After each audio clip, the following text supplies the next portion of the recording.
I did my undergrad from the University of Calcutta. So it's been a long time since that got over. So I finished my bachelor's in 2002. Yes, 2002. My coming to math was kind of an accident. I would say a happy accident. I had wanted to study physics, and for some reason that didn't happen. So I ended up in math, and there was somebody who told me that if you study applied math, it's very close to physics. So while doing my bachelor's, I thought, yeah, I'll go for applied math. So in the University of Calcutta, there are two departments of mathematics. One is the applied math, and the other is the pure math. So I had Hmm. thought of going to applied math after my bachelor's. But then while doing my bachelor's, I realized that I'm liking the pure subjects or the pure topics more than the applied ones. In fact, I'm not liking the applied topics as much. Hmm. So after completing my bachelor's, it was a 3 year bachelor's. So during those 3 years, I kind of jumped ship from applied to pure, and it was a no-brainer for me after it got over that I should go for pure math. So I ended Right, up right, in the right. master's course in the pure math department of CU, and that's where things took more shape in the sense that I found logic, um, and I really like that subject. Do you recall That's any the journey. courses you didn't enjoy? So you said you took applied and pure courses. Were there any pure courses that particularly stood out that you still remember?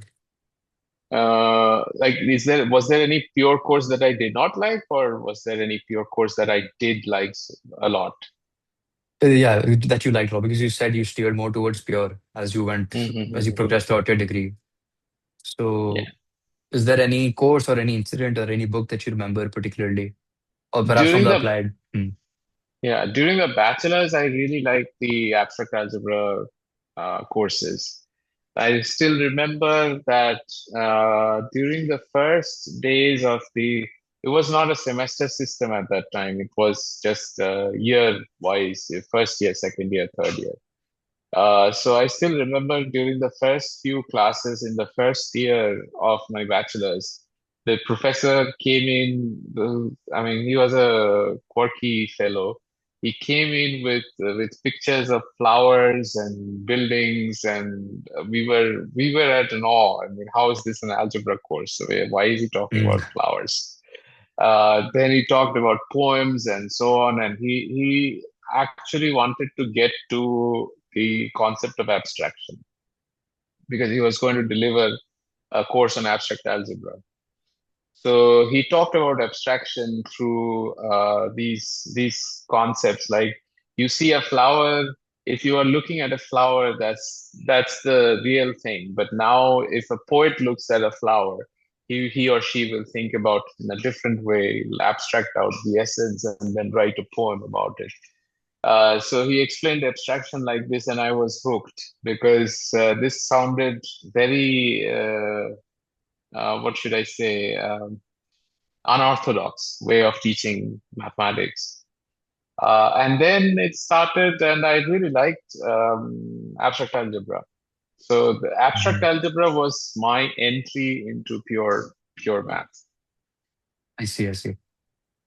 So you also said you didn't enjoy your applied math courses as much. Were they more computation based, or did you not like the intuitive hand wavy reasoning? Um, Yeah, I would say both. Also, a lot depends on the teachers you get. So it is quite possible that the people who were teaching applied math courses there were not very encouraging or enthusiastic about the subject. Not like the pure. I mean, I'm sure if I there is nothing wrong with applied math. It's also beautiful. It's math. But it depends on the way it reaches you. Hmm. Hmm. So I have nothing against applied math. It's also beautiful. Oh, there was another incident which I now remember during this time when I started liking the abstract courses more or the pure courses more. Um, I read this book by J.H. Hardy, Mathematicians Nice. Apology, and there that kind of sealed my path. I kind of decided that this pure is the thing that I'm going to do because all these things about I don't know if you have read the book. I They have read excerpts of. I Yeah, think I've read it actually. I read the entire yeah. thing. It's a short So essay. it's a short book. It's a very thin book, but it talks about how an applied mathematician's hands are dirty with things, bombs and things like that that are being created for killing people. So that was also one motivation to not go into applied math, Do not kill people. not kill people. Yes. Yeah, that's a pretty nice like motivation. I feel like you had your priorities straight as a 18-year-old in Yeah, college. yeah, absolutely. I can't get involved in things which will ultimately end up in human suffering or something like that. Where I think one irony that people point out of Hardy's book is I think he took very great pride in the fact that number theory is not going to be applied anywhere, and that number theory is quote unquote the most useless and thus the most purest form of math. And then fast forward 100 years later, you have cryptography systems that rely on Right, Hardy's work. right. So and you have cyber warfare. So much for pure math not killing people. Yeah, that's So why. I mean, I'm lucky that I didn't go into number theory. Found something else. which is why he chose logic the most. Like, there's no way this can kill people. Well, yeah, one might argue that logic or the fundamentals of computing depend on logic, and in that way, that's involved in. I mean, it's hard to avoid this kind of. Murder. I see. So you said you went for a master's at Calcutta University, and I think you mentioned there you took a course with a great professor who taught logic really well, and that's how you really got into logic. Do you remember the course? Do you remember any incidents that really, you know, I don't know, that you were really profound of great teaching or Um, that really impacted you? Yeah, I remember quite a few incidents like that. I mean, some were just personal discussions with this professor. Others were little incidents that happened during his lectures. Like he was explaining syntax and semantics, Mm. and what he brought in was this analogy between the actual people who are the actors in a play and their stage characters. So when when the actors are behind the curtain, they are the real people of. I mean, they have not been assigned any character yet in the stage or on the stage. And once they come onto the stage, they have these roles that they have to play. So it's kind of like the symbols. So the Hmm. symbols without meaning, they are like the people behind the Syntax. curtain, syntax. And then once they come on stage, they get these meanings, these roles that they have to play. And this is a simple analogy, right? But then I think I always liked this way of uh, breaking down math in such a way that it's more relatable. You can understand it in other terms. It shouldn't be just the abstract play of symbols or anything. Or, it shouldn't be like scratches on a piece of paper or something like that. It should have some feeling. I mean, it should be connected to life in some way. So that was Hmm. one incident. Then there was, I mean, I found out that only three or four people, so there were about 70 odd people in the master's course in pure mathematics at CU. And I found out of those only three or four, or I think five people who could understand these kind of analogies, could appreciate the beauty that he was trying to show. Um, and then the rest of them, they were just completely lost in all this. And I had the privilege of talking to them because they would come with their questions about they wanted to understand what's going on because they The ones who found were lost. yeah, Yeah, so yeah. they came, and because they were lost in all these analogies or these different kinds of explaining that this professor would do or use, and they just wanted the gist. They just wanted the crux of the matter, and they wanted to memorize it and forget about it. So that was completely against the principles or the philosophy of this professor, which I liked. Um, and then there was another incident I was going to tell you. So this was just before the vacations, and this was the last class, and almost all of the professors were saying that, oh, enjoy your break and so on. And this particular professor, he finished his lecture without any mention of holidays or anything like that. And then he just went on at the his last sentence was try to enjoy. And then he stopped and he repeated, try to enjoy. And so we were like, of course, he's going to say that try to enjoy the holidays or something like that. But then he came up with try to enjoy the abstraction or the beauty of abstraction in mathematics, which was kind of an anticlimax for everyone, but it was funny in a weird way that, I mean, he's so lost. He looked so lost in his subject that he doesn't care about what's going on, what holidays are coming or whatnot, which seemed very attractive to me at that time, that someone can be so lost in their discipline in what they're doing. Hmm. Was this the same logic professor or another professor? It's the same logic professor, and I see, I see. I'm still in touch with him, and um, I mean, I still talk to him over the phone. We have co-authored papers now. We have co-guided a PhD student recently. So all throughout my career, he has been a very strong influence. Hmm. Hmm. Uh, is he still at Kolkata? Kolkata? Oh, he's now retired, so Oh, I see, I see. he's not connected with Calcutta University anymore. He's connected with Jadavpur University, another university in Kolkata. Hmm. That too in a visiting role or something similar. Hmm. Hmm. That must have been really impressionable as a young student seeing a professor who is that passionate and that captivated by their field, and who's also able to, from what I gather at least, teach really well, whatever their field demands, their undergrad should know, or their master student should know. Mhm. So, and after that, you went for, I think, another master's or directly a PhD program then?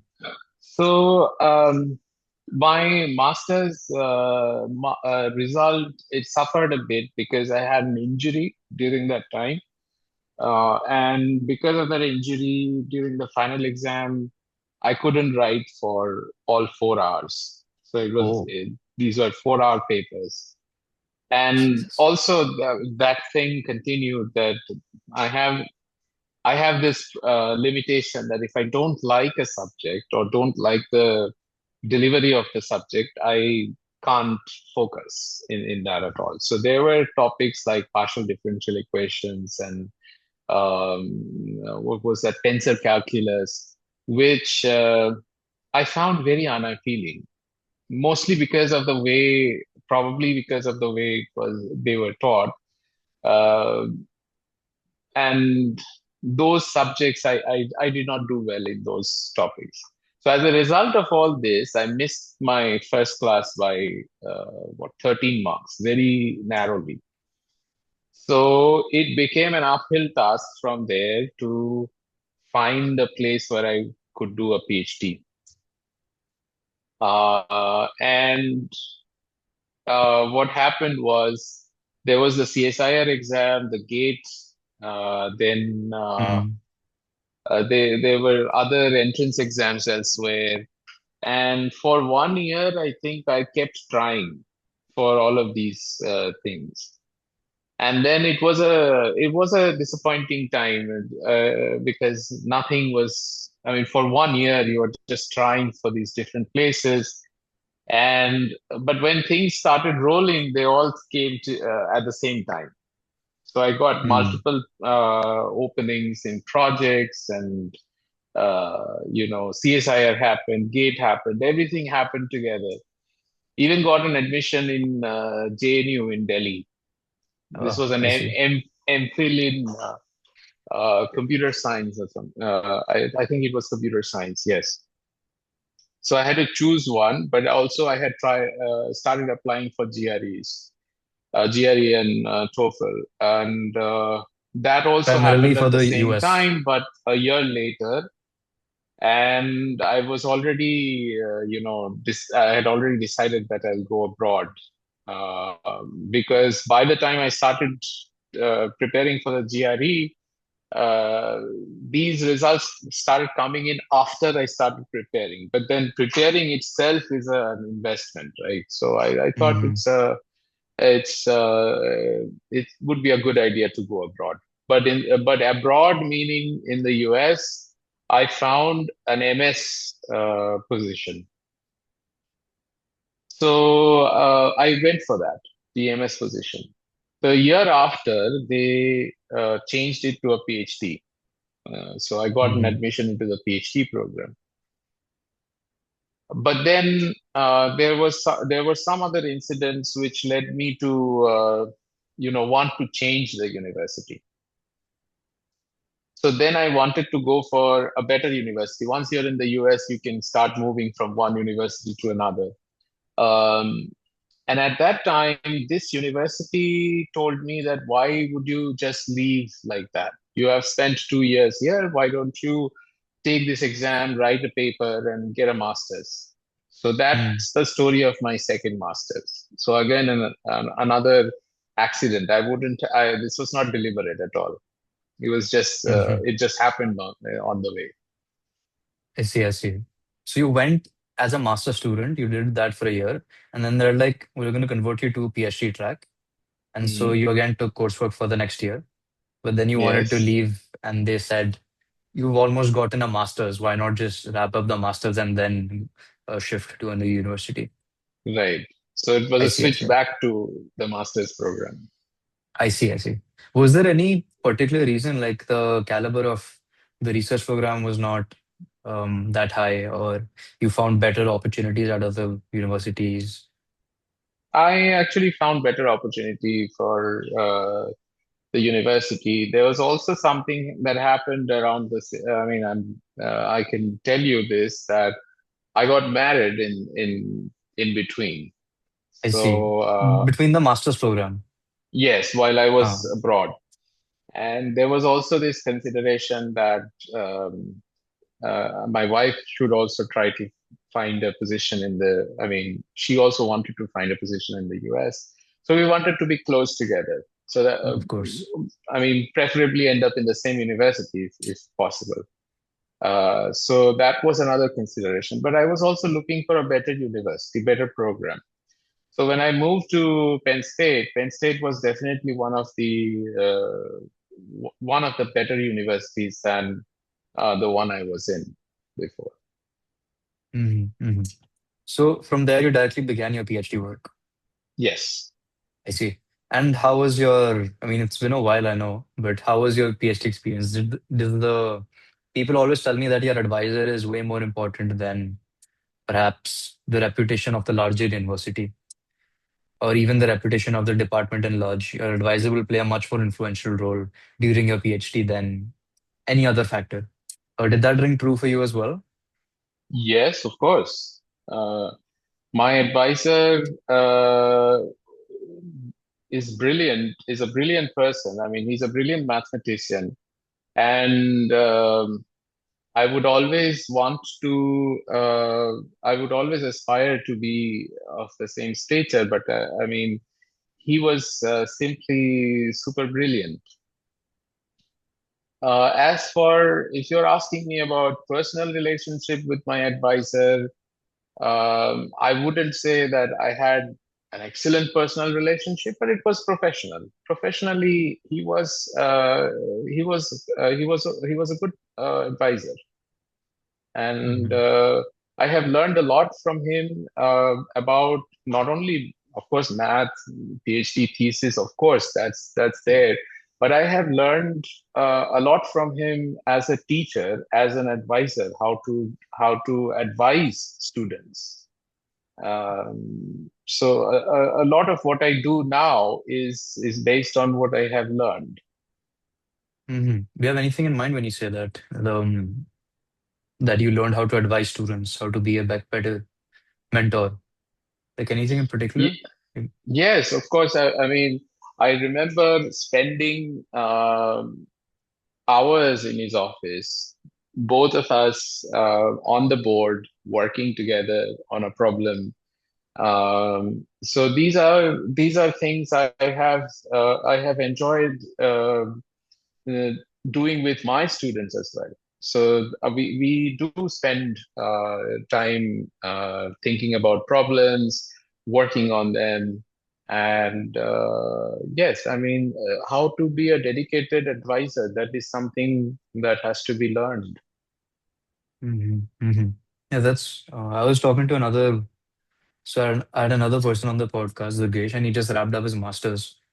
And I think one of the highlights of his master's program was the fact that he was able to work not under his advisor, but with his advisor, almost as a colleague, as an equal. And he told me that they would often solve problems together or attack problems together. And he would see his advisor also making mistakes, also being confused, solving the confusion, then stepping into another confusing problem. And I think that made him, at least that gave him the impression that every mathematician is struggling, or every person in research is also struggling as much as the you are. It's not just that your advisors are these gods, and that you can work as equals on them. You don't have to feel less or be afraid of Mhm. making mistakes, which I feel like throughout undergrad, I feel like most students feel quite afraid of making mistakes in class, asking a silly question. Um, but yeah, did you? So after your PhD, assuming you did a postdoc. I did not do a postdoc because I mean, my advisor explained again something like this, that um, if you're doing anything beyond your PhD, whether you're teaching or any kind of research that you do is a postdoc. So you are postdoctoral Mm. in that sense. So I took up a teaching job at the same university at Penn State after finishing my PhD. The intention was to, gather my senses a little bit, take a bit of rest, and then not to give up research at all, but just to get a breather between after finishing the PhD, maybe a year or two of teaching, and then go back to research again. That was the idea. But um This is I like can. 2010, This 2008, was 2013. 13, I see. Yeah, this was 2013. I defended in August. Sorry, I defended in May and graduated in August. And after that, it was a teaching position at Penn State, which went on. And in between, I was also, trying to finish a paper based on my thesis, because this is something that my advisor had told me while doing my thesis, that first try to write a good thesis. I mean, paper is a different thing. I mean, I know that many people don't agree with that. I mean, in fact, in Indian academia, you are supposed to, if you are drawing a scholarship, maybe you are supposed to write papers on your way to a PhD. But his advice was, very simple, that finish your PhD first, and then we'll think of the paper.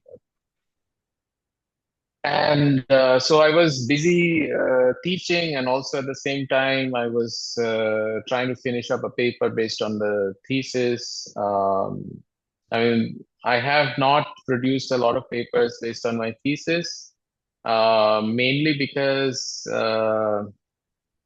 my advisor also retired by the time I finished my PhD, and it was a new topic for him as well. So he just he gave me he told me that this could be the start of 100 papers, but you need to keep working.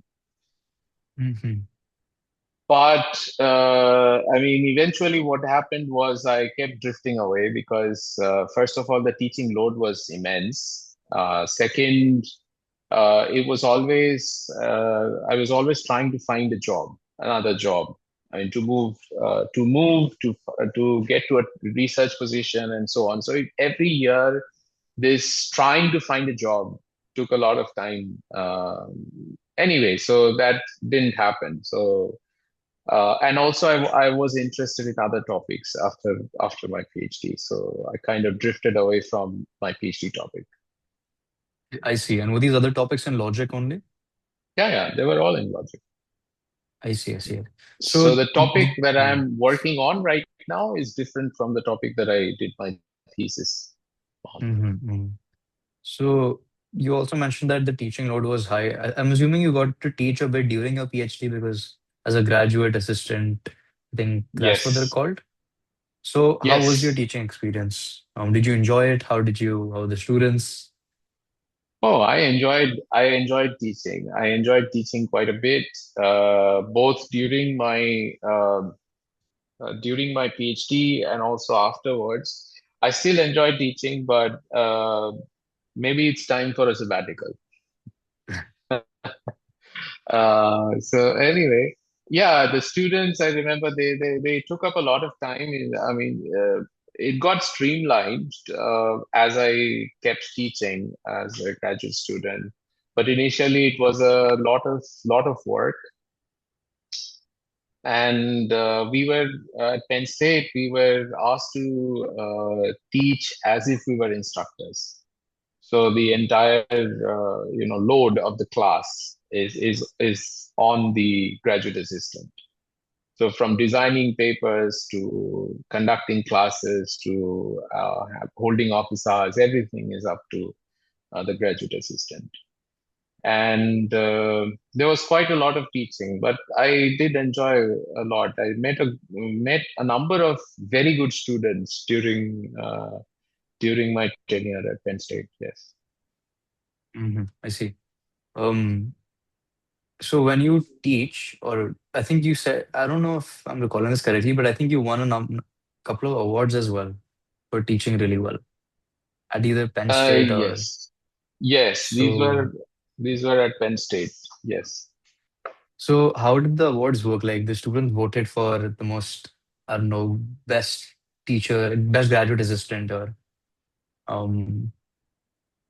No, not like that. So while I was teaching as a graduate assistant, and if I remember, even after that, when I was teaching as an instructor after graduating, So there as a was a professor super, now. as in, yeah, they used to have special names. So they would not call us professors, but now they do, they have changed the terminology. At that time, we were called lecturers because Mhm. our main job was to teach.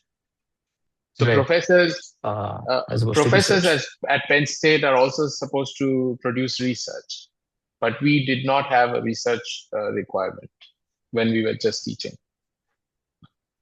I mean, this is what I'm talking about is after my PhD. During my PhD, Hmm. is of course, I mean, you have to do your research.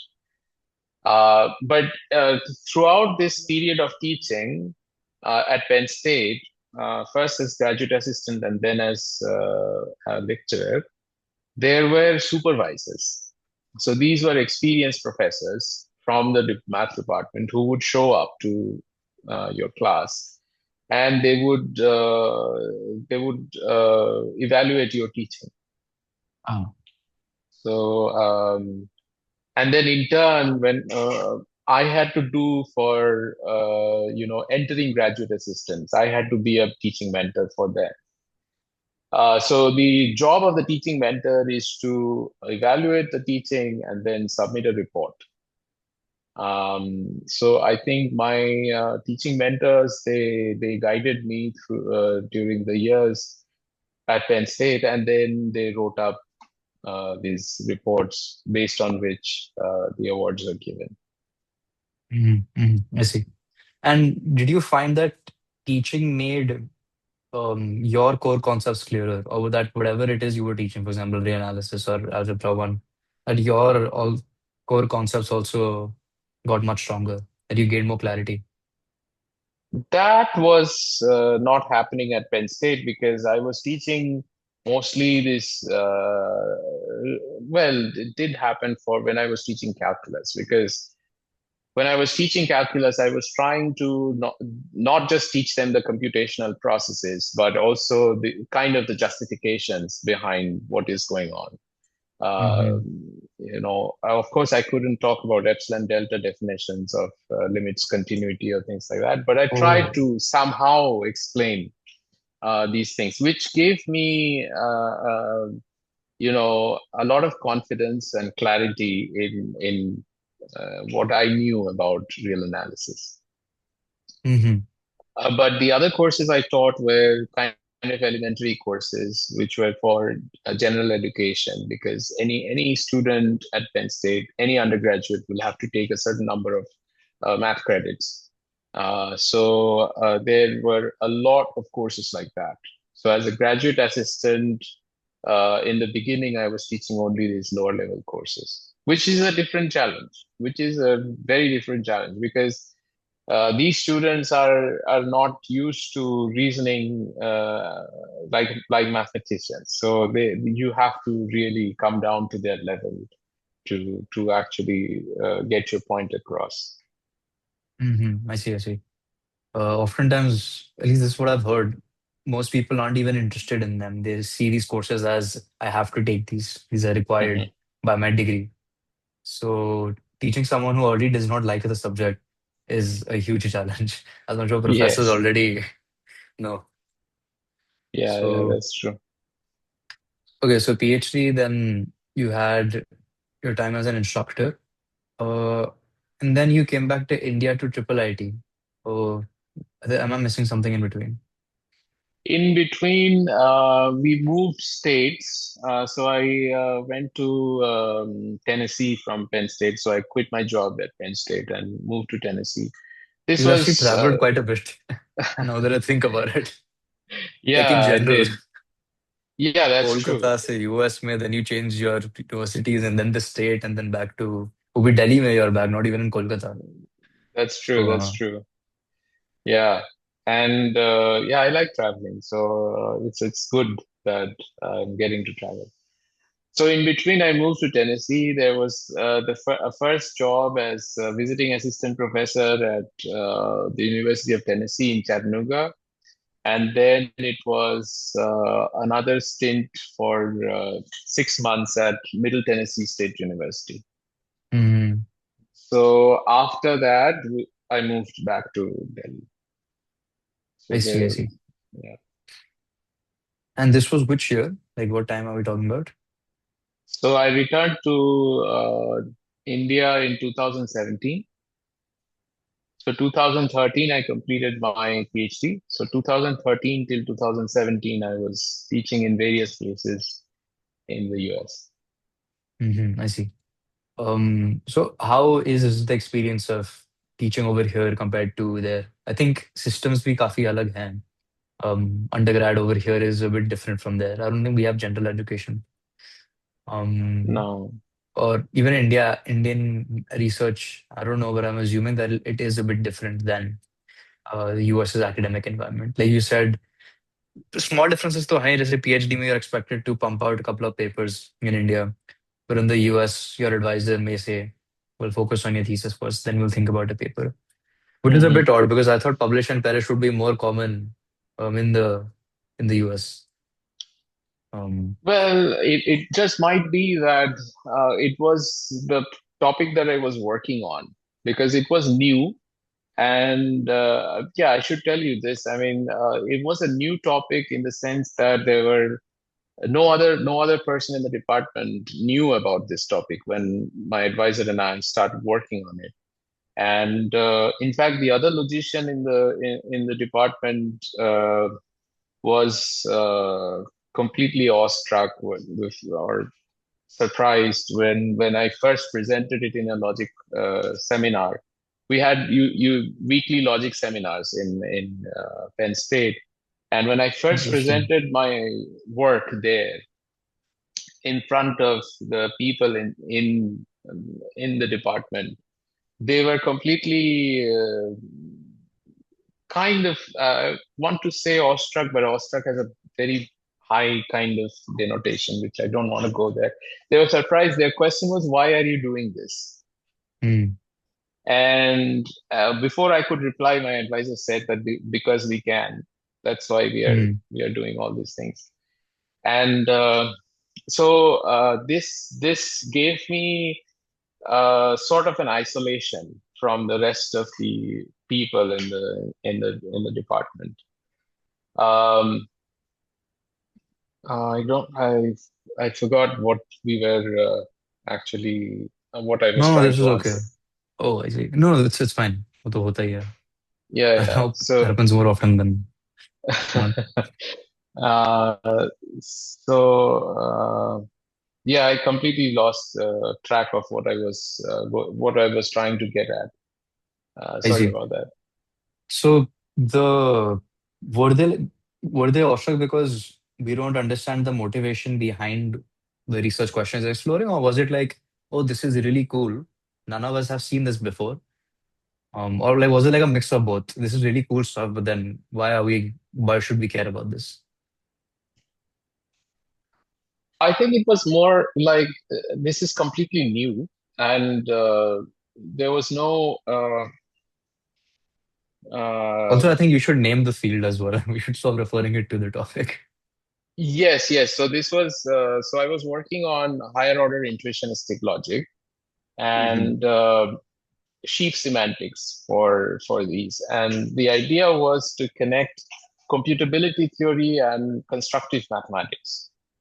So Hmm. constructive mathematics meaning mathematics based on intuitionistic logic, which is not classical, and higher order would lead you to a system where you can pretty much describe all of mathematics in there. So you are allowed to quantify over sets of sets, functions, relations, Yes, yes, everything. yes, yes. Um, and the way this connection between computability theory and constructive mathematics would happen is that you are going to construct sheaves over the set of Turing degrees. I'm going into jargon, which is what I did not want No, no, to. it's And okay, it's okay. yeah, I'm sure some viewer will be able to understand. sorry. I'm sure there'll be some viewer who will understand and will piece together what you meant in the comments. So, Okay. Yeah, so sheaf semantics over Turing degrees, and the semantics was for higher order intuitionistic logic.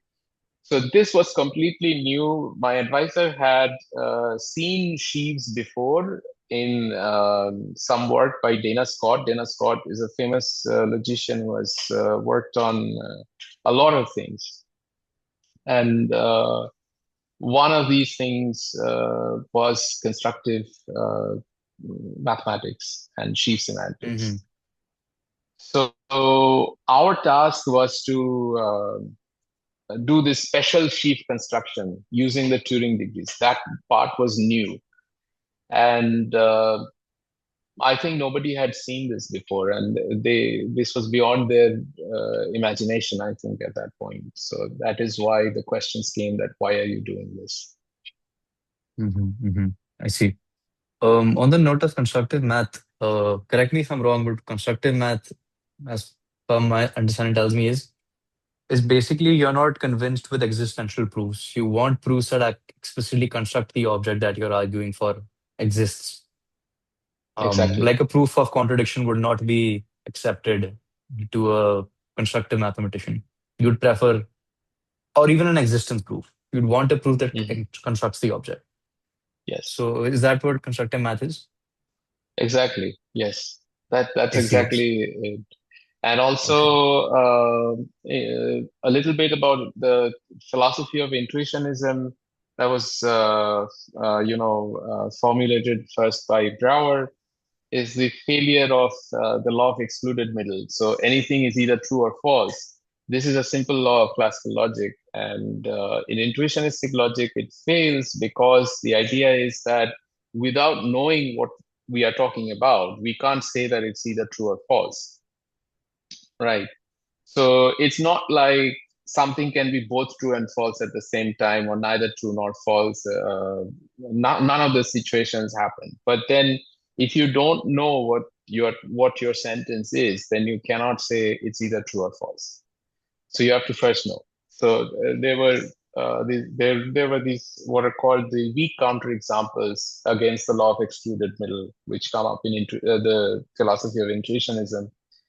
Then construction based on this is so any mathematical object is constructed.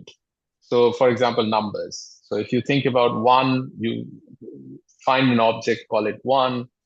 How to get to two, you think of two objects together, that's the number two, and you keep going on.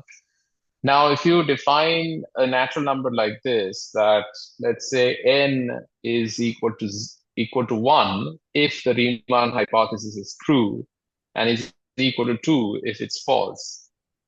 Now, this is perfectly all right if you are doing classical logic. But if you're doing intuitionistic logic or constructive math, this is a problem because now you don't know how far your construction should go. Should you stop after you have constructed one based on the fact that Riemann hypothesis is true, or you should go on to two based on what Riemann hypothesis is false? So unless you know whether the Riemann hypothesis is true or false, you cannot finish your construction, or you cannot be sure about which number n is.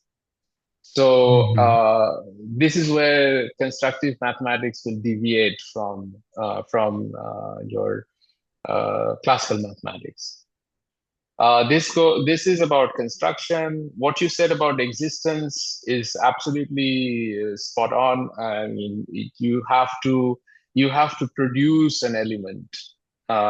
You have to give an algorithm or detailing how to produce an element at least before you can claim existence. So Mhm. there is Preferably a also this finite one. preferably a finite one. It could be an infinite one as well, but you should have an algorithm ready. Mhm. There is a distinction between an inhabited set and a non-empty set in intuitionistic mathematics. Inhabited set means you know an element in the set.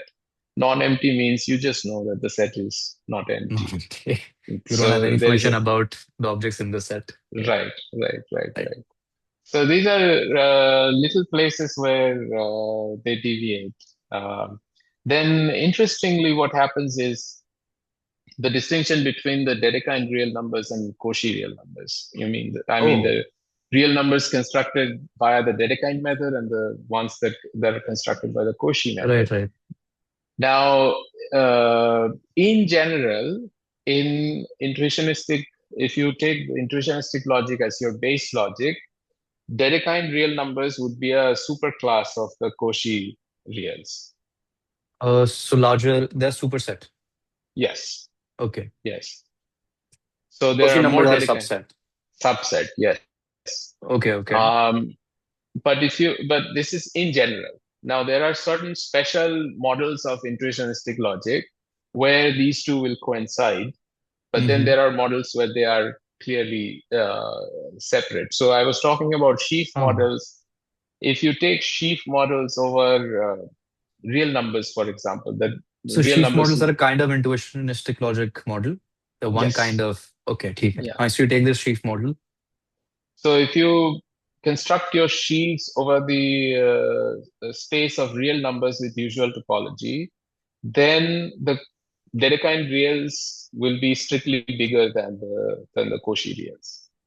I mean, Ah, the class of Dedekind reals will be bigger than the Cauchy reals, class of Cauchy reals. So these right. kind of funny things happen. Then there are sequences. You know that a bounded monotone sequence must converge, right? This is classically the case, but then in some models of intrinsic logic, you have bounded monotone sequences of real numbers which do not converge. So these are called Mm. Specker sequences. Um, Specker. Specker sequences. Interesting. So yeah, these kind of funny things happen and things fall apart. Hmm. 1949. Interesting. I can see at least, even though I don't know much about this, but relating this to computability theory or to CS in Yeah, general and what things you can construct, it seems like a pretty important field, yeah, yeah. especially when you consider how not negligent, but how actually, yeah, negligent is the right word. Most people would see intuitionistic logic, at least there was a story, right, when Brouwer introduced intuitionism and he was against the law of excluded middle, or when he pointed out errors in it. Hilbert said something like taking away the law of excluded middle from the mathematician is like asking the boxer to not use his hands or Mhm, something like that. And then there was also Kronecker or someone else who called Brouwer a corrupt, not Brouwer corrupt, probably, that was Cantor. He was basically very against intuitionism. And from mhm, the outside, it appeared that the mathematicians were just debating about the philosophy of math. In the sense, who really cares if who would really want to entertain a world where excluded middle isn't true? Of course, it's true. Otherwise, you can't really do any quote unquote real math. But here you have intuitionism, which disregard or removes excluded middle, and it connects it to very real stuff like computability theory, like computer mhm. science. Yeah. So yeah, it seems really, really important. I'm curious, were other math also were other mathematicians, how did they react to your work, or how did they react to your work today? Um, has the perception changed Um, in a triple IT Delhi, perhaps at back in Penn State in general? Uh, hmm. Because most mathematicians would not consider logic or don't consider logic math field. I think taken it's found a home in CS now. Most logic courses that I've seen are also offered by the CS department at my university or the philosophy department. mm. Um, but yeah, so you can answer any one of those threads. About the perception on logic from mathematicians, they are simply just they're not aware of the field. So that is why they come up with claims like this is not real math or something like that. Now there are different kinds of work in logic. So there are definitely a lot of work that is being done in philosophy and in CS. Um, but there's a lot of mathematical logic. There's a lot of mathematics going on in logic. I mean, as I told you, this construction of sheaves and so on. This what else is are you going to call mathematics? Um, then I mean, there are lots of mathematicians who work without ever thinking about the axiom of choice, whether they Mm-hmm. accept the axiom of choice, about continuum hypothesis. They just work without considering all of these. But then if you come down to foundations, I mean, these are real questions that you have to deal with. So, for example, when you are trying to take intuitionistic logic as your base logic, you have to think about whether the axiom of choice is still valid or not, whether Mm-hmm. or what to what axiom of choice is. There are lots of axioms of choice, like uh, countable, then uncountable, and so on. Dependent choice, things like that. So you have to think about what kind of choice you have, or how much choice you have in your system. So, I mean, calling this not mathematics is kind of, you know, I don't know how to term it, but it's not right.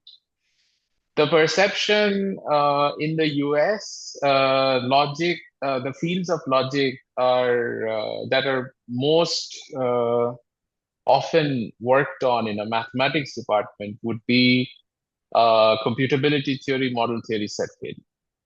right? So, but there's other kinds of logic uh, beyond these topics.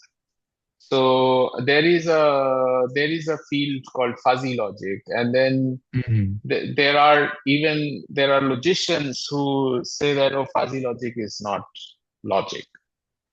But again, that's kind of the same thing as calling logic not mathematics. Then what I'm working on right now is paraconsistent systems, paraconsistent logic. Um, I remember when I went to Marquette, that is the university before Penn State.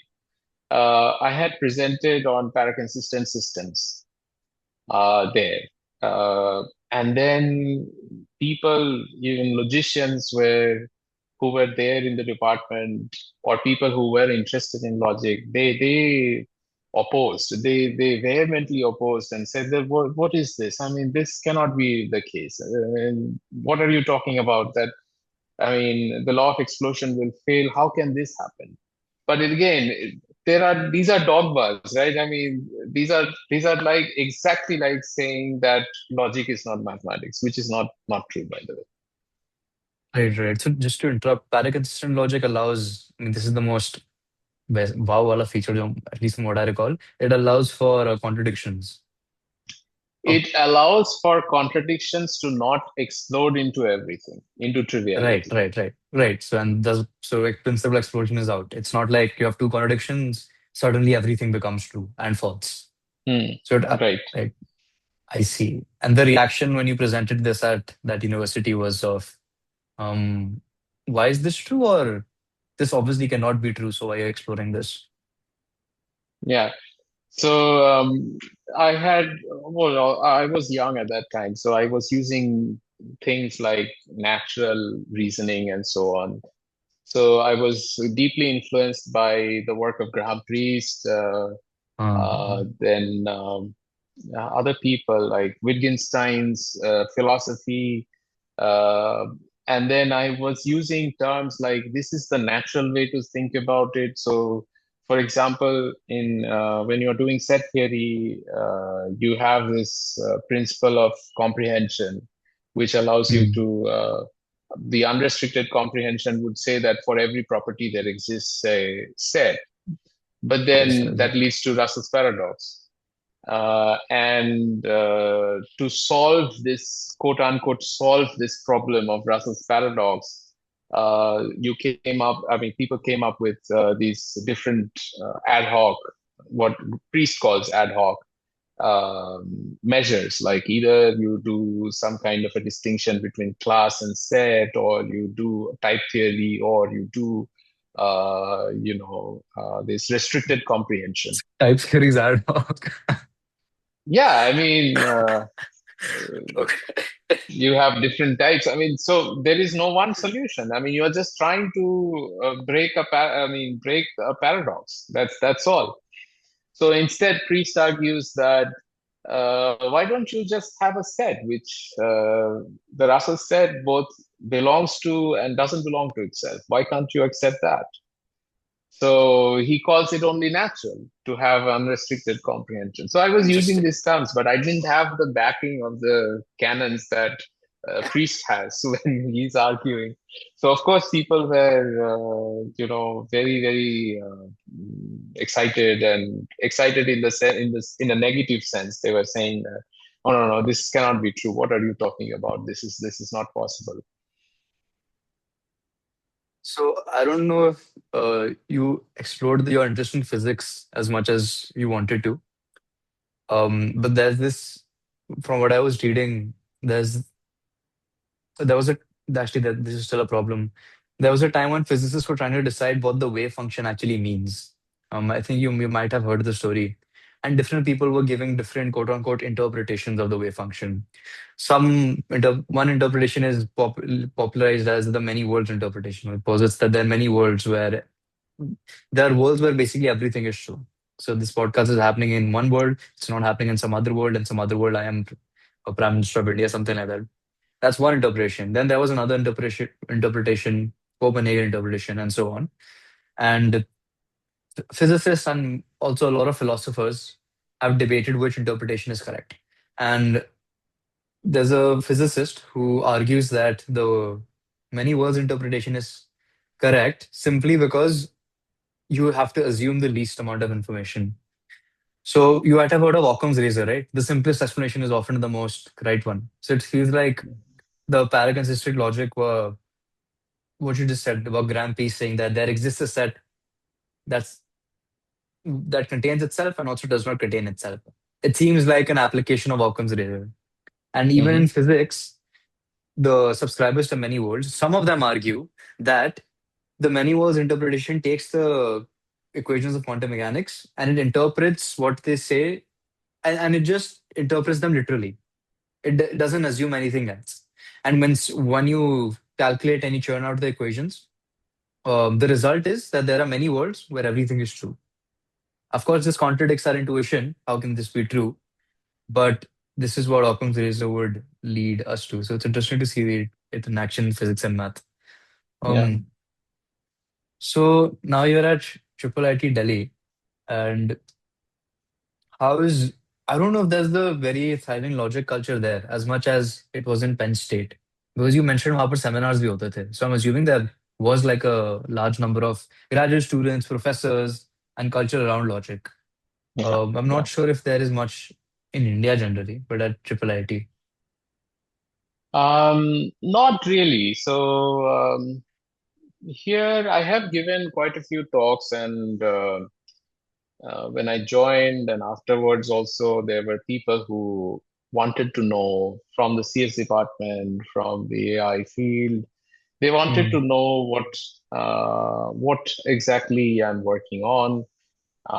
Maybe there are ways to connect with computer scientists, which I had thought about when I was applying, but somehow it didn't happen.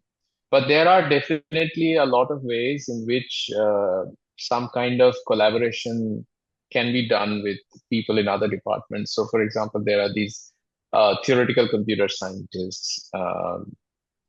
Then there was one theoretical computer scientist at IIIT who has left now.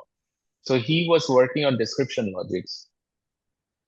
And Mm-hmm. that was one thing I had, the one topic where I had some chance of collaboration. But again, it's I keep it open always. I mean, whichever way research leads me to, I would just carry on with that. So I got a student who was interested in universal logic, and I thought, okay, sure, we'll work on that.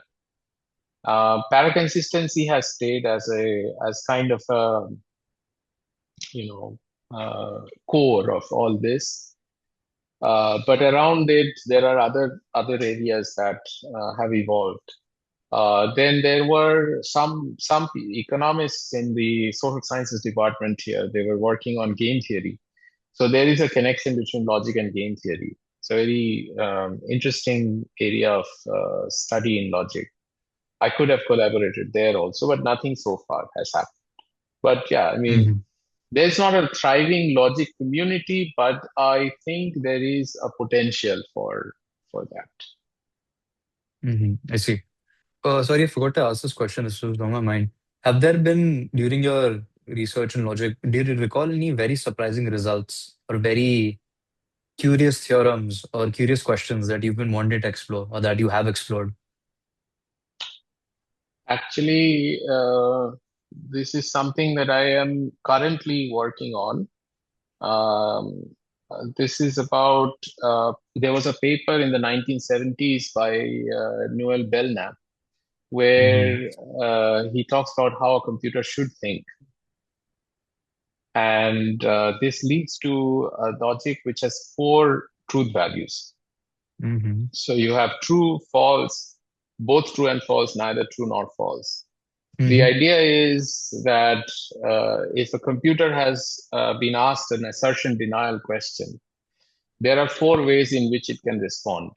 One is it can say yes, the other can be no, Now, if there are two sources of information for the computer, then it can come up with a both both yes and no. It has heard from two sources, or due to some other reasons, it has gotten contradictory answers, and it has gotten no answer. So these are four possibilities. And surprisingly enough, this gives rise to a logic which has four values, which is called first degree entailment, or even Belknap-Dunn logic. And Graham Priest again has argued that this is the logic of Buddhist philosophy, the Chatushkoti. I think I Mm. mentioned that during the talk as well. Mm-hmm. Now, what I'm trying to do is a modification of this. It's a new idea, and I want to call it how a computer might think. So again, you pose an assertion denial question to the computer, and it can give you actually five different answers. It could be a yes, it could be a no, both yes and no, neither or none found yet, which means the computation is running, and a fifth value, which is it's unknowable. So Oh. it cannot be found. The answer cannot be found. So based on that, I have found two new logics, and this is very surprising that the way these logics are behaving, these five-valued logics, a lot has to be still worked out. So I'm still in the process of writing about this. Mm-hmm. This has been recently quite surprising. Another Mm-hmm. thing that happened a couple of years back was with this student.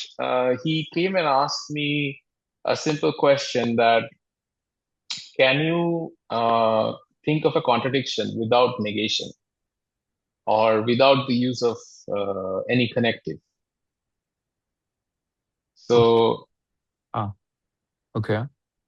so that led to a series of papers, like three papers, wherein we discussed negation-free paraconsistency. Like paraconsistency tells you that if you have a contradiction, then it might not give rise to everything, right? And what is a contradiction? Contradiction is usually written as alpha, not alpha. That is something and its negation. Now, but then something and its negation, it may not be the negation of that thing. There are still contradictory statements which are not absolutely opposite to each other. That was Mm. the point. And this was also quite a surprising direction. And we thought that we won't find any examples of these kind of paraconsistent systems, but we did find examples. That S- was interesting. In other words, you found examples where a statement alpha and statement beta contradicted each other, but you couldn't write alpha as negation beta. Yeah, That's a, that's very strange. yeah. I suppose the example is motivated from natural language in the sense Hmm. it's raining and I don't know, it's really, really sunny. I suppose on the face of it, they seem to sound contradictory, but they're not exactly opposites of each other. That's true. Um, Yes. so yeah. Okay.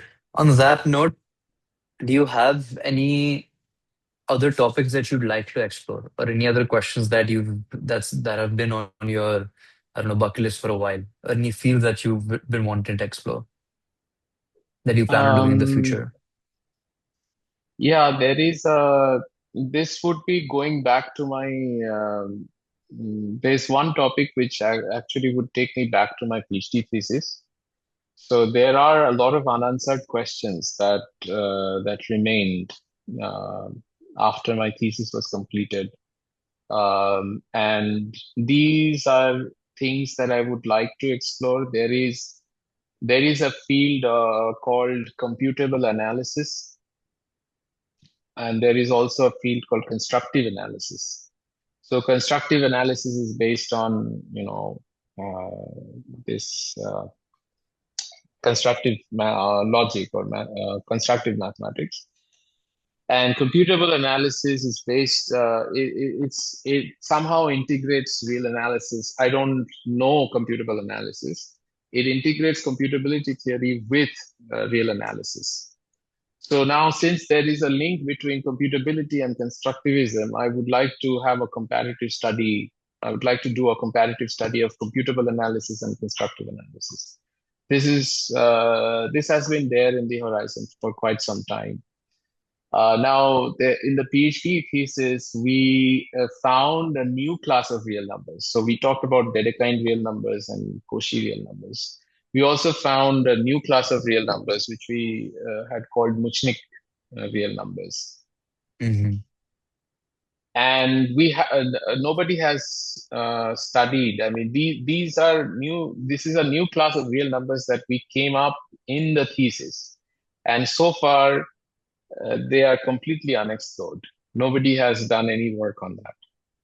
So not even I. I Uh, see, I see. so so And this is back like 10, 15 years ago. yeah, exactly.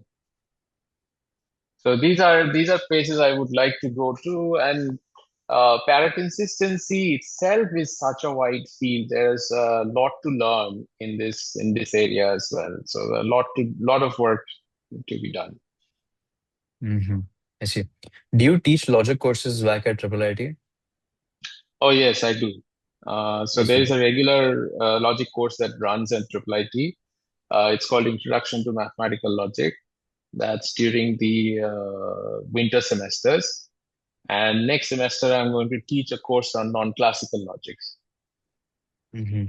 So I feel like logic is one of those fields where it's very, very hard to teach it properly without telling the story of logic. In the sense, I think you can get by teaching calculus and reanalysis by just following a textbook and presenting theorem after theorem and giving them and giving and only and giving this justification for reanalysis that we want to make calculus more rigorous and thus the reanalysis. But with logic, I feel like you have to motivate things. You have to tell the story of um how the field has evolved, where it began, what were the main questions that people were asking, and how logic answered them, and then touching upon pivotal moments like the incompleteness theorems or the incompleteness theorems, etc. So, when you're teaching these courses, under is do you feel like, I mean, does that ring true or not quite? As in, you have to Well, teach them like the story. no, yes, of course. I mean, I do think that you should have a feel for the subject, and in order to have a feel for the subject, there is a story that needs to be told. Uh, but then there is also this other thing. I mean, you can enjoy going back to my first experience with abstraction. You can also just enjoy the abstraction. I mean, the way things just work. I mean, that is amazing when things just fall in place, they work. And I mean, who thought that you are doing logic on one hand with symbols, alphas, betas, gammas, and so on. And on the other hand, you have Boolean algebras. I'm talking about classical logic. I mean, who knows how? I mean, who could think that these two would just be the two sides of the same coin? Boolean algebras and classical propositional logic. When you actually get to see the connection, that in itself is such an amazing thing. I mean, I feel that way. But yeah, of course, I mean, the Hmm. stories are also important. Uh-huh. Is that how you saw the connection, or is that how what happened when you were learning these fields? Propositional calculus, you learned first, and then you learned that oh, Boolean algebras are just propositional logic. Yeah, kind of that way. Because it was in the first course in logic, you learn propositional logic, the syntax, and then you learn the semantics, and then you learn the soundness completeness theorems, which connect the syntax with the semantics. You see the connection then. Hmm. I see. So, as for the students, do you feel like not do most students come from a CS background, or math background that take your logic course? No, there are students from both backgrounds. Some are from the math background, some are from the CS background. But the disappointing, sort of a slightly disappointing thing is that there are not many students who actually feel that interested in this topic.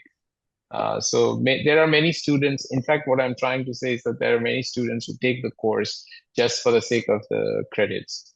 But Hmm. I don't know if they, I mean, if they appreciate the course or not the course, appreciate the subject in the full in its full capacity. But there are, of course, I mean, every year I find some students who do like the course, but I would like more students to actually appreciate. So I heard somebody say at some point that there should be just like there are courses on art appreciation. There should be courses on math appreciation as well. You got to see the beauty of math. Right, right. Art appreciation courses, are they like a US thing? I've never heard of them. There are courses on art appreciation. I mean, In I don't India? know where. In India, I have no idea, but definitely in the US, there are courses on art appreciation. Oh, interesting. So you teach people how to appreciate art. That sounds a bit like pompous or pretentious, right? That you peasants aren't able to appreciate work of, I don't know, Van Gogh. So Yeah, how will you maybe can appreciate? if you show how I don't know how it works. I mean, I shouldn't speculate, but I mean, so there's this essay I was reading recently about math education. Well, I can't remember the person's name who wrote about it, but they were basically talking about how math is an art, but the way we teach it presents, uh, makes it seem like it's the most dry, most terse, most cold set of rules that you can learn.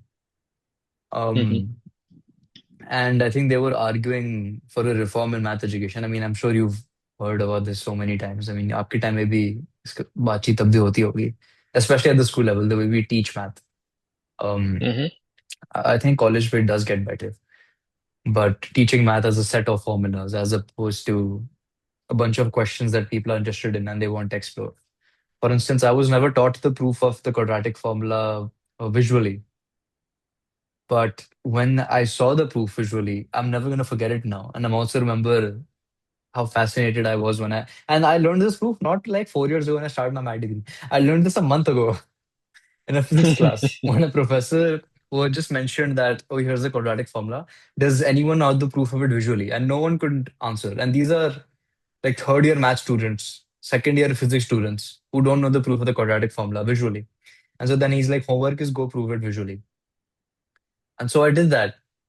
Took, took quite a while, but I did it. And that opened up this whole new area where I learned that people used to think of algebraic, people used to think of these equations as geometric figures. And algebra, the equations we know came later, that understanding. And how that was a big, big breakthrough in itself. And suddenly, this entire boring field of math, like shapes, I don't care. I've never really cared about shapes much, or algebra much. But then this field became exciting.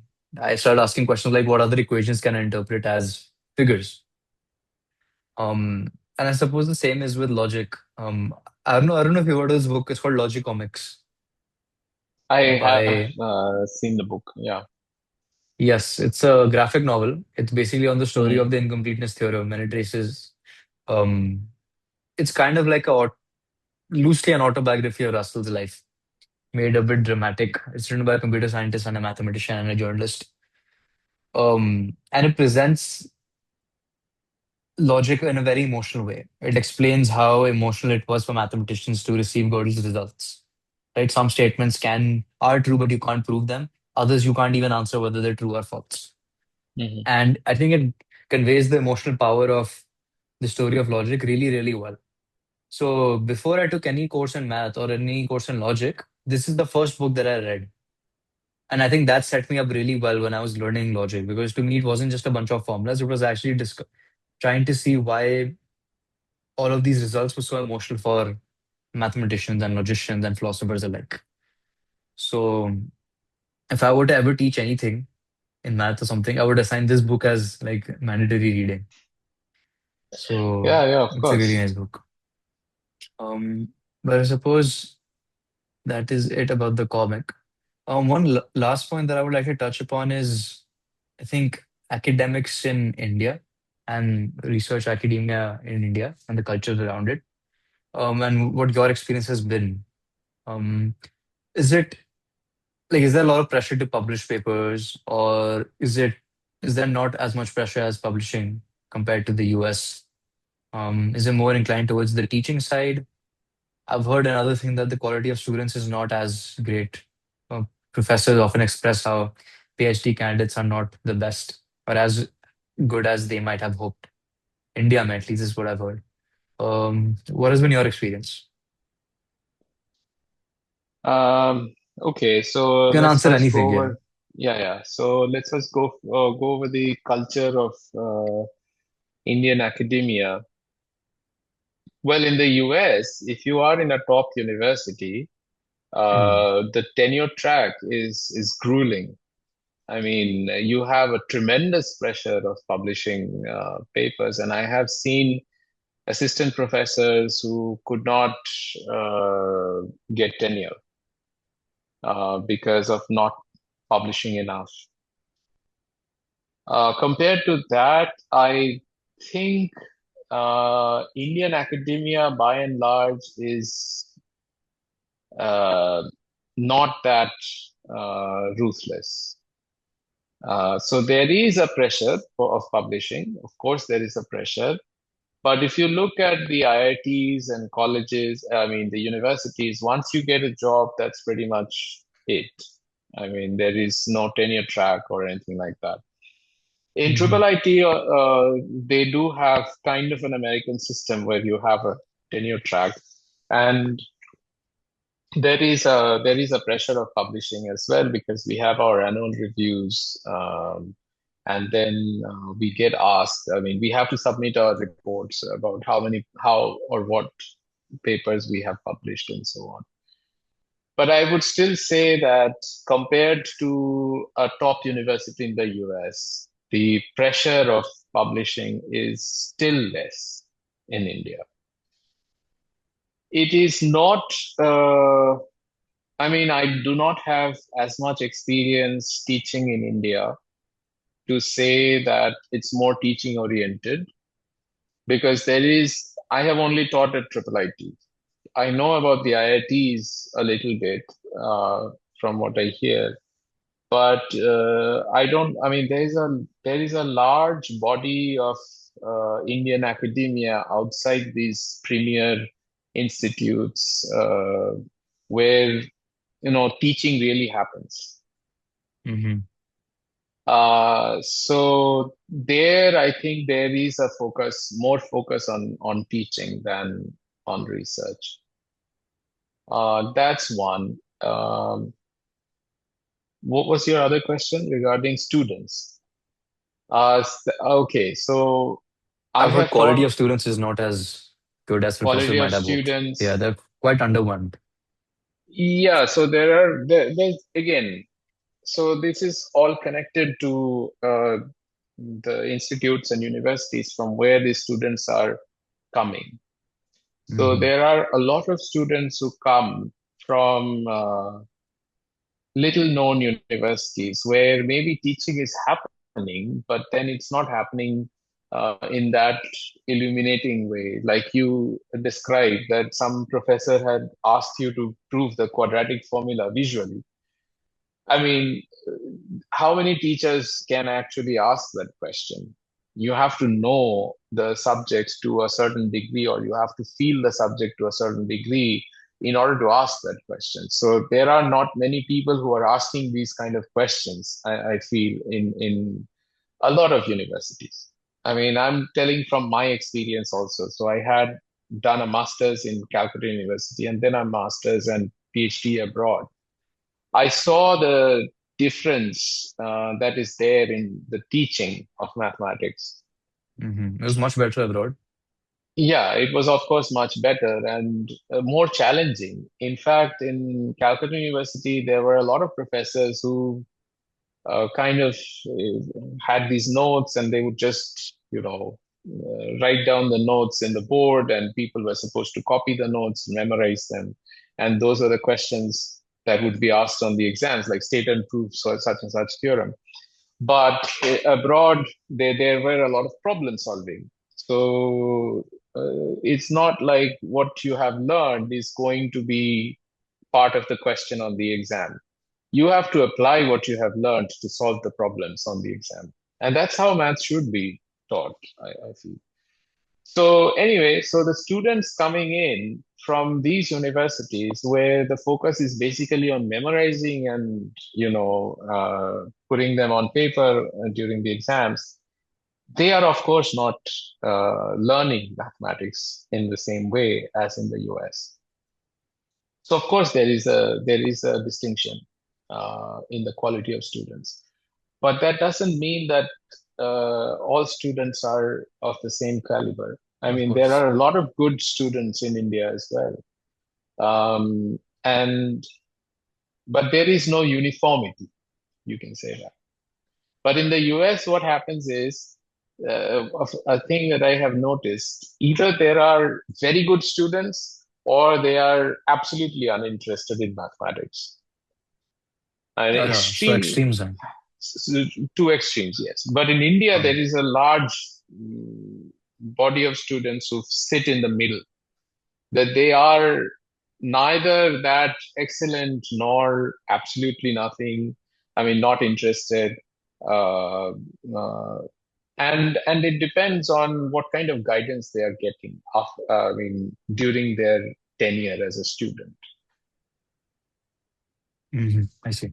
Do you think we have enough faculty to mentor this large body of students that India has?